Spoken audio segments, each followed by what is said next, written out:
My name is Abigail Melson. I'm pleased to be presenting to you my Makerspace program for my Capstone Seminar 2020. This semester, we've been talking about the plastic problem, and I'm sure many of you are familiar with the jarring statistics regarding the plastic problem, specifically in New York, where we have an issue of rainwater pushing plastics and other domestic waste into the Hudson River. So this semester, we've also partnered with Park River Plastics and an initiative by the Hudson River Park Trust, who are making strides to combat plastic pollution endangering the Hudson River. And in my opinion, that begins with education. To map out the educational programming that Hudson River Park already has in place, I've divided everything into two categories: family and community programs and school programs. The programs that you see highlighted in green, the Open Field Lab, Science Saturdays, holiday camps, after school programs, and pollution solutions, are the ones that I've drawn inspiration from for my project. My project is a designed makerspace. A makerspace is a designated area stocked with social, emotional resources and physical resources that promote creativity and experimentation for our students. The Park River Plastic Makers program is connecting marine science to pollution solutions with the principles of STEM. The population I'm aiming to serve are students in 4th to 6th grade, and it will act as a 1-week after school or holiday camp program, each session running from 1 hour to an hour and a half. The guiding principles, again, are based on STEM. Over the course of a week, students will be empowered to work on their Makers project and have a presentation on the 5th day. Each day they'll have time to work on the project and also have other time for additional experiments and activities. So what I've designed is a student flip book for the participating students. On the first page, of course, there's a letter to our students and parents, and then the rest of the book maps out the steps of becoming a maker and creating a maker's project: revisions, pitching, planning, sketching, etc. Along with the student book, I've designed a book for educators. This book has all of the curriculum in it. It highlights where the curriculum matches the student workbook. It has goals for each day, and it has links to other materials to aid educators in being successful throughout this program. Of course, at the end of the program, each student will get a maker's certificate to commemorate their time with Hudson River Park. After I designed the curriculum and the booklets, I got some user feedback from a student in the correct age group, a parent, and an educator. These focused on accessibility, appeal, age group, goals, and language use. After getting their feedback, I was able to better adapt the curriculum.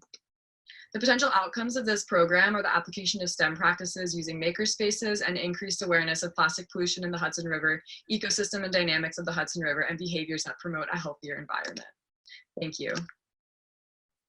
For my Park Over Plastic capstone, I created visualizations for CSOs, which are combined sewer overflows. I was inspired by the Hudson River Park Trust's presentation to us because it really highlighted these CSOs as a method by which plastic gets into the Hudson River ecosystem. I wanted to make visualizations that could appeal to a variety of audiences. I really like to use watercolor pencil, so that was the medium that I chose. I really thought it was important to just link the geography, the placement of your body within the park to these combined sewer overflow events, which is why I created the map.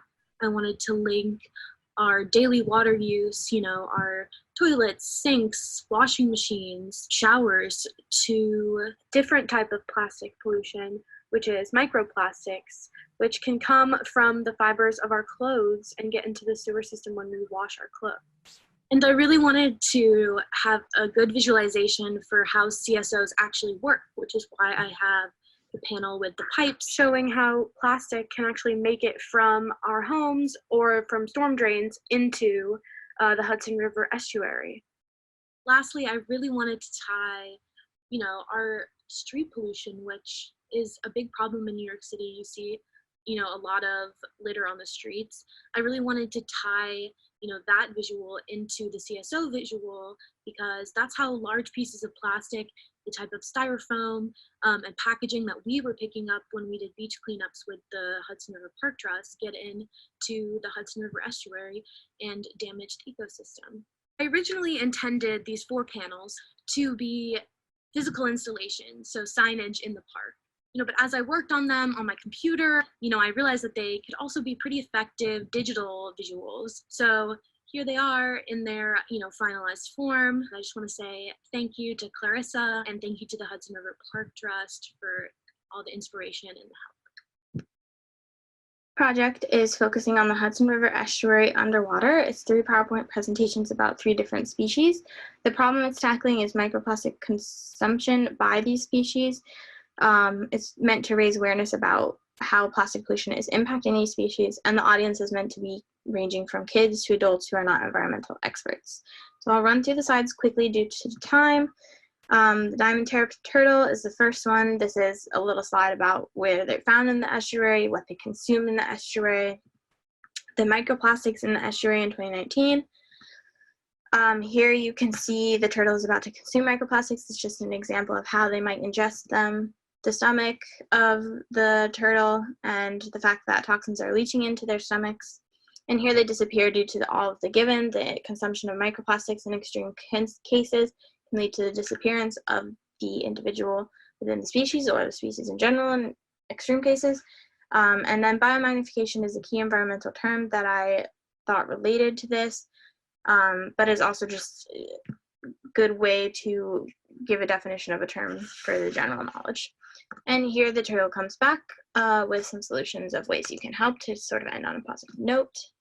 The next species I talk about is the lined seahorse. It's the same idea. Here they are in their habitat, what they consume, the microplastics in the environment. Here you can see they're about to consume or ingest microplastics and a little bit about how they do that, their stomachs, the toxins, and here they disappear. The indicator species is again the environmental term that I used in this one. The point of these slideshows is sort of to tell a story about each species so you captivate the attention of the audience. And that's sort of where some of my main research came from, is just looking at, here they're back again, I'll go to the next one, looking at the behaviors of the species, how they interact with microplastics, what they consume, how they are reacting to microplastics, and how, they're consuming them. So there's a blue crab, their stomachs, and keystone species are the main environmental topic that I touched on here. And yes.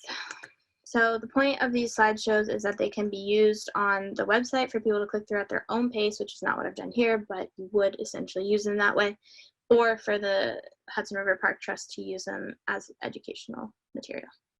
Thank you.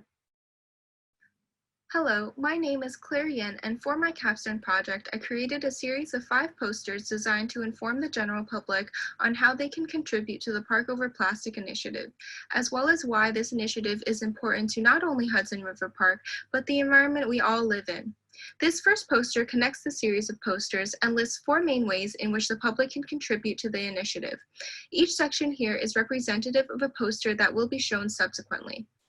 This poster concerns the Hudson River Park composting program and begins with a statistical analysis on why composting is important.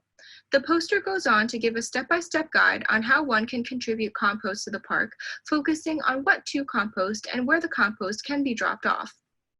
The poster also includes a cartographic data visualization on the different amounts of compost by weight that have been dropped off at Hudson River Park in 2018, allowing viewers to easily see exactly where their compost can be dropped off. The third poster concerns recycling and includes several data points on how much plastic waste is generated in the US and what percentage of this waste is actually recycled. It also includes information on the source-separated recycling system in NYC so audiences can learn how to properly separate their waste and recyclables.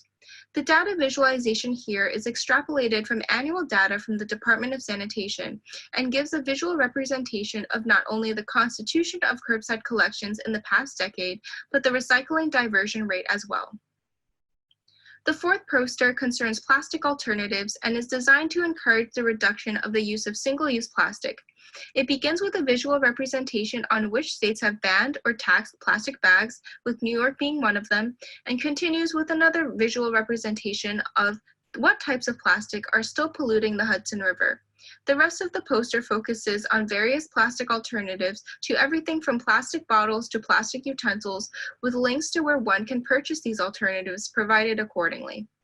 The final poster gives an outline of volunteering events that the Hudson River Park hosts, namely the Pumpkin Smash, the Composting Workshop, and the Shoreline Cleanup. Each event is listed with a description and information on how one can sign up for it.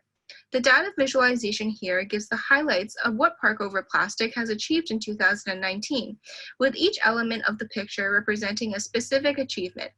For instance, each blade of grass represents 1 pound of compost that was contributed by the 2019 Pumpkin Smash, and each tree represents 1 recycling bin that was added to the park.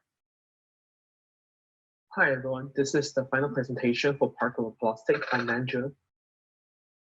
My project is a garbage bin sculptural design, and here's how it may look like in Hudson River Park. The message I want to express is that we need to replace non-recyclable plastic by the recyclable one because it has less environmental impact. The target audience would be visitors or throwing plastic waste into the garbage bin. This design can be a replacement of current garbage bins, or it can be a purely sculptural design placed beside the existing bins.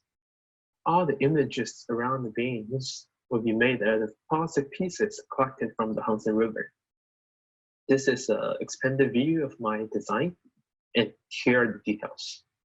The front side will show the afterlife of non-recyclable plastics and the process of bioaccumulation. The non-recyclable plastics will gradually break down into microplastics. Once the animals eat them, they will get passed down through the food chain and may eventually enter our food. On contrast, the back side will show the afterlife of recyclable plastics. They will likely be made into reusable items like benches, clothes that can last significantly longer. The left and right will be some data about the topic.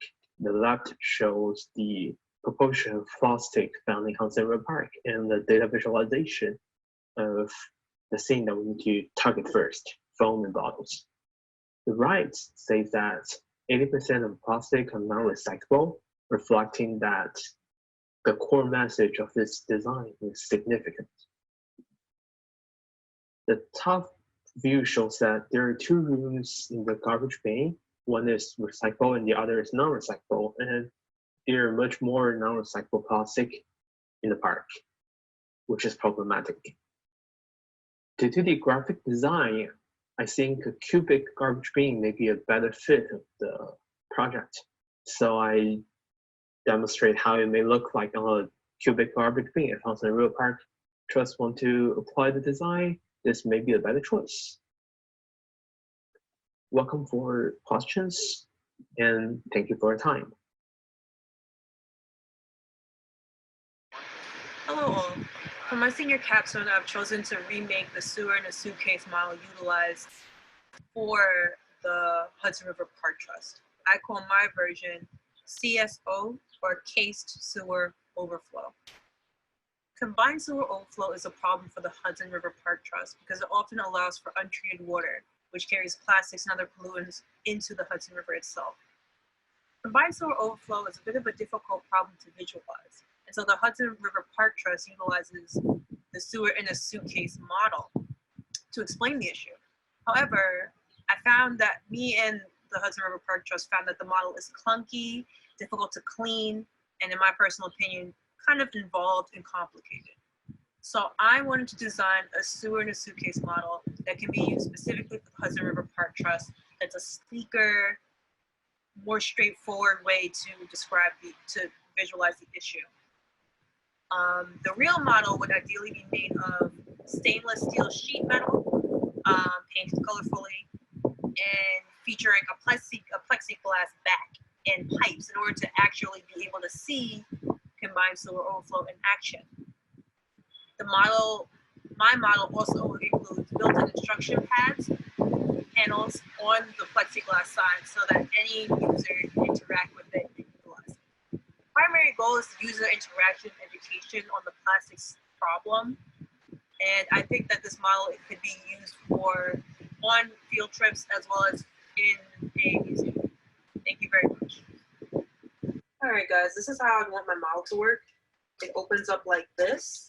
This is technically the back. There would be a plexiglass backing here, and these pipes will be also made out of plexiglass here. Now I'm going to simulate normal or wet weather. I'm going to take some pollutants, sprinkle them in there. I'm going to take some water, not a lot, and just kind of pour it through the top.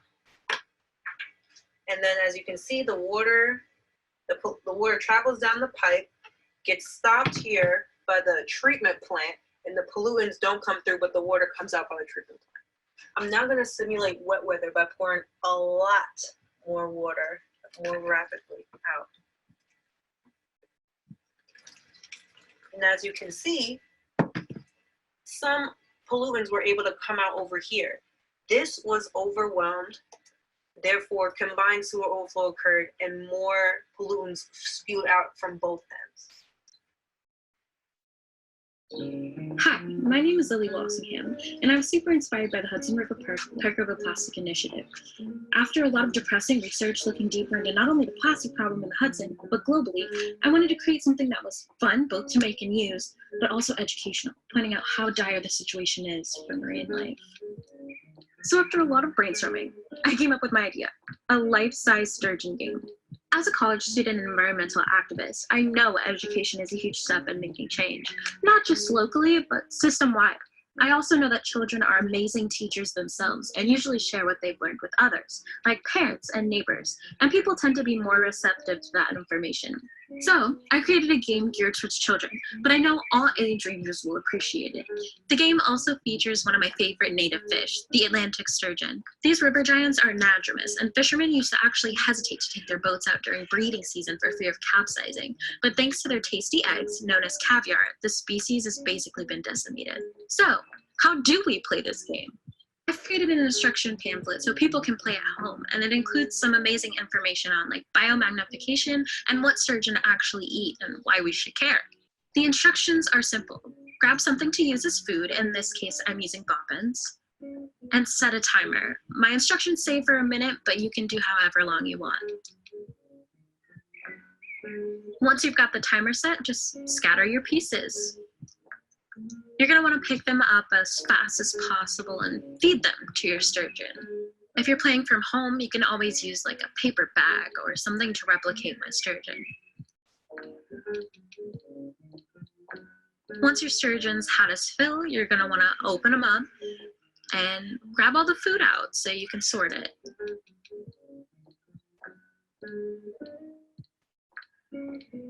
Ideally, you'll have a lot more pieces to count, but just for this demo, I wanted to keep it short. But count your pieces out, and every fourth piece you're gonna put into a separate pile. After you've finished sorting your pieces, the second pile is gonna be how much plastic your sturgeon has consumed. Personally, I'm a very hands-on learner, so being able to actually count and separate how much food and plastic is being consumed really solidifies the message. So, thank you so much for watching. Bye.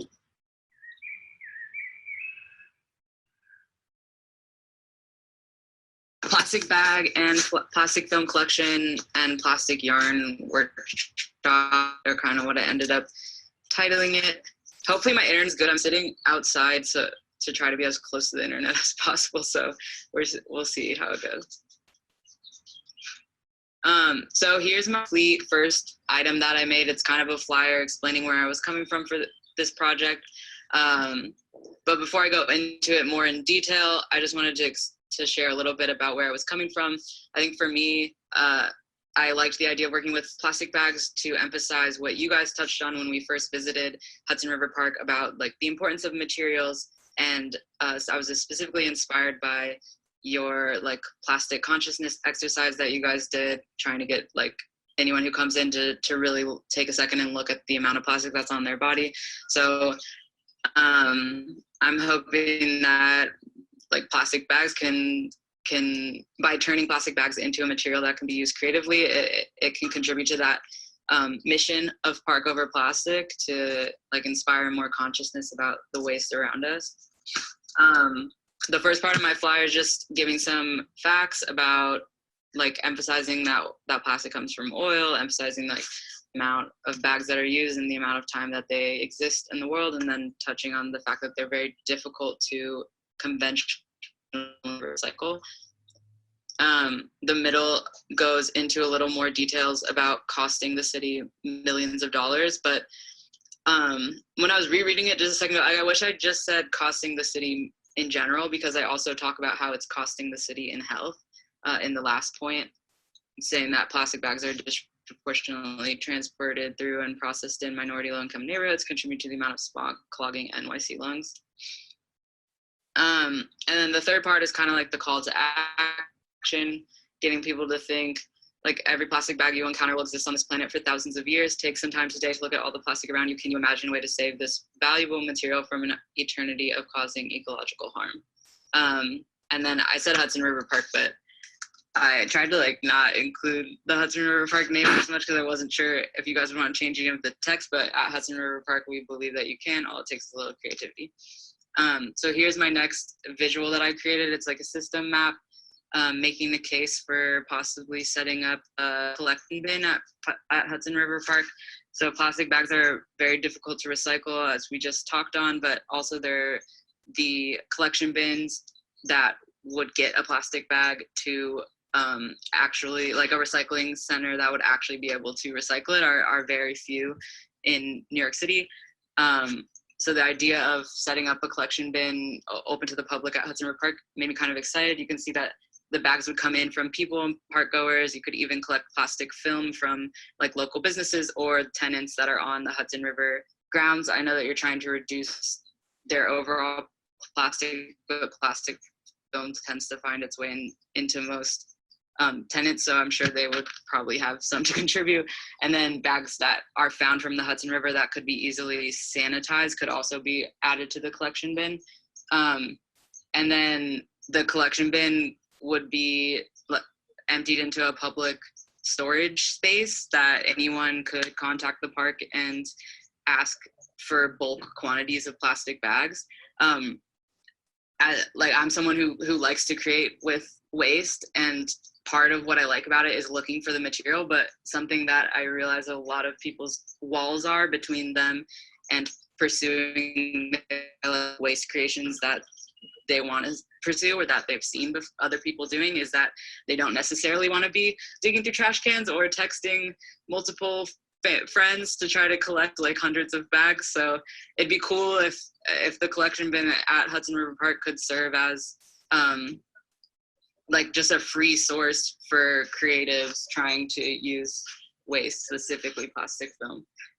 And the plastic film could be used possibly in like maker spaces that have been already mentioned, but also shops. And you can make yarn out of one plastic bag in a few minutes. So if you had each person do like 5 bag worth and loop them all together and collect that yarn, then we'd also be able to give people the finished product of yarn instead of just the plastic bag, so they wouldn't have to like do all the cutting themselves, just further enabling people or getting people closer to the step of using plastic yarn and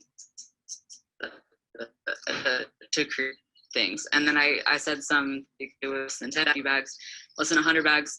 And then the 500 bags is a number that I got from multiple different charities that I found that are doing plastic mats to give to people that are experiencing homelessness. I think that would be really cool. Like we could try to meet a goal of 500 bags or something like that. Just to know that it would go directly into something like that is exciting. And then it's important to remember that we need institutional change to truly stop the amount of plastic film entering our terrestrial and freshwater ecosystems. Individual action is always more impactful and part of a larger movement. So I thought that like tie it back into the environmental justice that I know is important to the Park Over Plastic program. This one is just a different version that's including the yarn storage idea that I mentioned. So like specifically storing plastic yarn, not just plastic bags.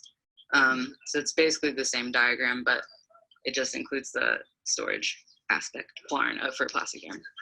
And then I created a how to make plastic yarn guide. The GIFs that I showed you guys last class, and the GIFs are publicly available online, and I included the link in this presentation, but this is just showing it more written down. And here are some very quick activities that can be made with less than, and it's specifically macrame friendship bracelets, or if a child like doesn't get the hang of it and can't finish within the right time, they could be like keychains. But there's lots of materials about how to do macrame, and I created 2 examples, and I think they look really cool.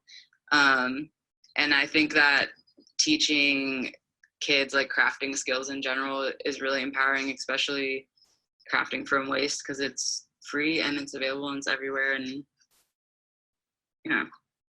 And every time that I still, if like when I can come back to city, I would love to give to the park to do whatever they want with it. I think it's a really like pleasing way to visualize the 33 bags that went into it, and like it's really fun to touch. And I don't know, I think it further goes into kind of like, I don't know if this would spark excitement in a child. If I saw this as a child, it would really make me excited. So I think that, yeah. Hello, my name is Maddie, and I'm excited to talk to you all about my project for the Park Over Plastic capstone. The Park Over Plastic initiative has launched a journey towards severing our dependence on single-use plastics. With a community-based, solutions-focused approach, the initiative provides resources for how to move forward into a cleaner, more just future.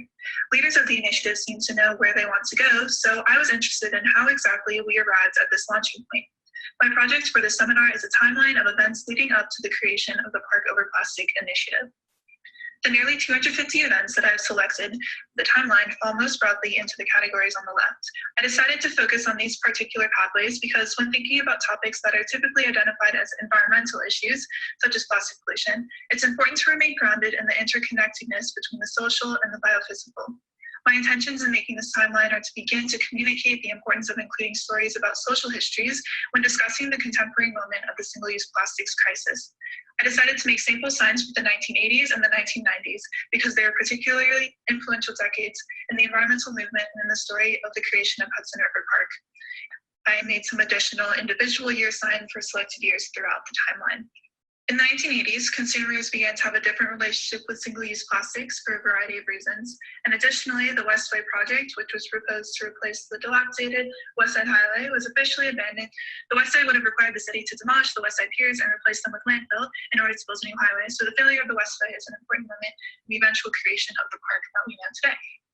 This is an example sign zooming in on a particular year within the 1980s. The purpose of this sign is to give some additional detail about the significance of some of the events from the decade.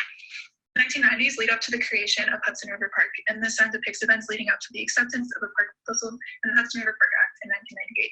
In the world of plastics, bottled water companies expanded production, and New York waste continued to be exported outside of the state. Fast forward to 2018, which is the year before Hudson River Park launched Park Over Plastic, and there's a lot happening in the world of plastics and waste reduction movements.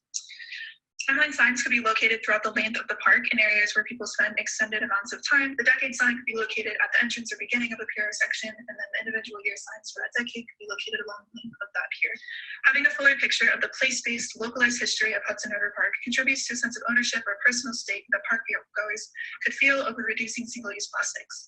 And hopefully, understanding the arc leading up to Park Over Plastic and today's growing culture of plastic consciousness will encourage people to engage with Park Over Plastic throughout the development of the initiative.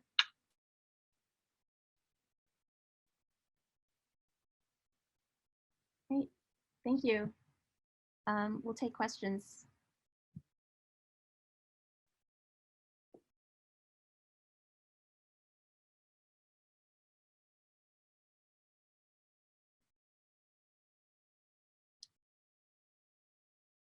Okay, I don't see any questions in the chat yet.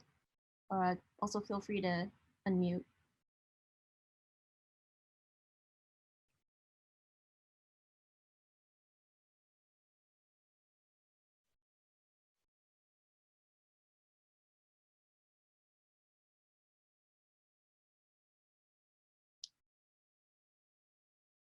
All right, so I guess there's no questions.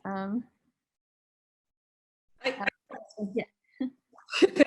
So no, I'm curious. So it seemed like there was a couple of kind of common themes, but how did people decide what the focus was for your kind of individual projects in terms of create? I know they were all plastic, but they seem to kind of cover a broad range within plastic. Yeah, that was an individual choice per student. So depending on what their interests were, and in our meetings with Hudson River Park Trust, we got an overview over different programs and different initiatives that they were doing. And then the students were allowed to kind of individually choose which ones that they were wanting to work with. So, and we would have done groups at the end, but because of working remotely, we decided to keep the midterm individual projects going to individual final projects as well. I see there's a question from William Gotowski for the Makerspace one. That's Abigail. Is that flipbook a complete lesson plan or just an example? It's very impressive. Yeah, that's a complete lesson plan. I had to flick through it pretty quick just to fit it in our video, but it has links to all of the extra like workbook pages. It highlights where it lines up with the student's workbook, and then it has all the additional information for every activity spelled out step by step.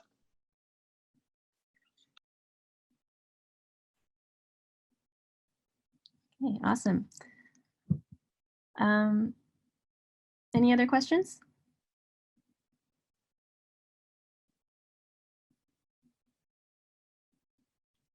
Great. Well, I'll hand it back over to Krista, and thank you all for your time, and congratulations to everyone.